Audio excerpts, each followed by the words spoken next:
You're drowning in the thickest darkness, wondering if God has finally turned his back on you because of your failures. But what if this suffocating season isn't his punishment at all, but a shocking, hidden preparation ground for his greatest blessings?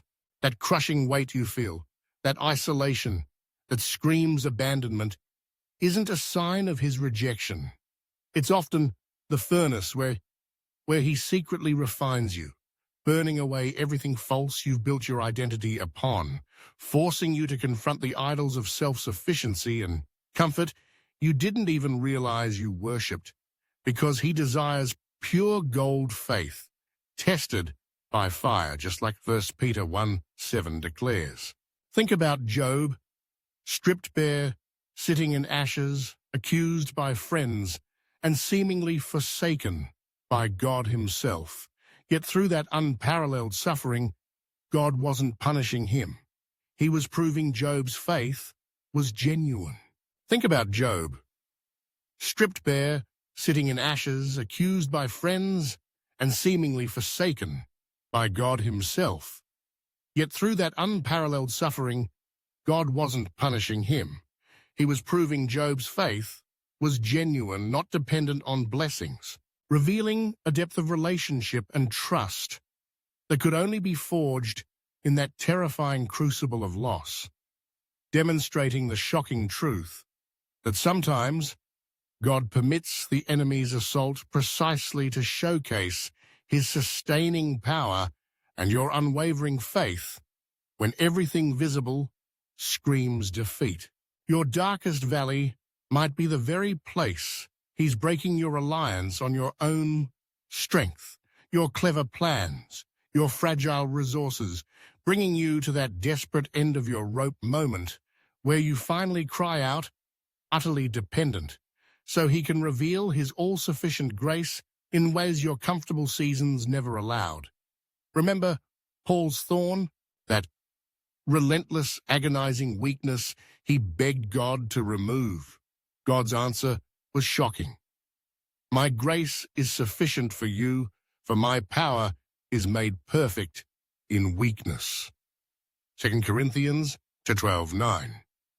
Your breaking point is often where his power starts flowing freely through you. This season feels like death, like everything is being stripped away. Because sometimes resurrection life only comes through death to self, death to old dreams, death to comfortable illusions. God is clearing the ground of your soul, however painfully, to build something eternally significant that requires this specific, hidden foundation. He sees the finished structure, the purpose he ordained for you before time began, while you only see the confusing, chaotic demolition happening right now. But trust his promise.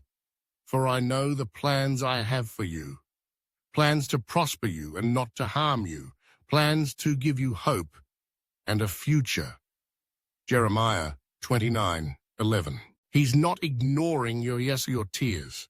He's collecting them, using this excruciating process to cultivate in you a profound compassion and authority you couldn't gain any other way, shaping you into a vessel uniquely equipped to carry comfort to others drowning in their own darkness. Just as 2 Corinthians 1:4 explains, your pain becomes your credential to minister his healing with authentic, scarred hands. That relentless pressure, the feeling you might shatter. It's forging perseverance within you, building spiritual muscle and character that cannot be developed on the easy path. Proving Romans 5:3-5 true, suffering produces endurance, character, and a hope anchored in God's proven faithfulness, not in shifting circumstances. The enemy whispers its punishment, hoping to trap you in condemnation and make you quit. But God whispers its purposeful preparation, urging you to press in closer, to seek his face even when you can't feel his hand, reminding you that he works all things together for good for those who love him, who are called according to his purpose. Romans 8:28. Even this, especially this, your darkest season isn't a sign you're forgotten. It might be the clearest sign you're being positioned, pruned, and prepared for an assignment, an anointing, a depth of intimacy with him that requires this very specific hidden wilderness journey. Stop interpreting the darkness as his displeasure. Start seeking the profound, eternal work he is doing in the darkness, knowing that he knows the way that I take. When he has tested me, I will come forth as gold. Job 23:10. This pain has an expiration date, but its fruit, the eternal weight of glory it's producing within you, far outweighs the temporary suffering. Fix your eyes not on what is seen, but on what is unseen. 2 Corinthians 4:17-18. And choose to trust the potter's hands, even when the wheel spins violently and the clay feels crushed. He is shaping a masterpiece.